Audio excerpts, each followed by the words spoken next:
ครับนกหางกุ่นมาแล้วครับนกไข่ไม่รู้หางกุ่นครับครับอ๋อใส่เนี่ยเจ้ากระดังอยู่นี่ครับลงไปลงครับหางกุ่นนกไข่หลุดครับออดดีจังเลยน่าจะเป็นนกต่อไข่หลุดมาครับขันครับเสียงดีด้วยครับเนี่ยเจ้ากระดังครับเนี่ยเจ้าดังขันอยู่ครับไอ้นกหางกุ่นครับน่าจะนกต่อไข่หลุดมาครับหางมันกุ่นอยู่ครับมาแล้ว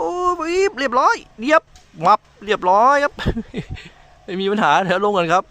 โอ้ยตัวที่ต้องการอยู่บนเสาเดี๋ยวลงกันครับ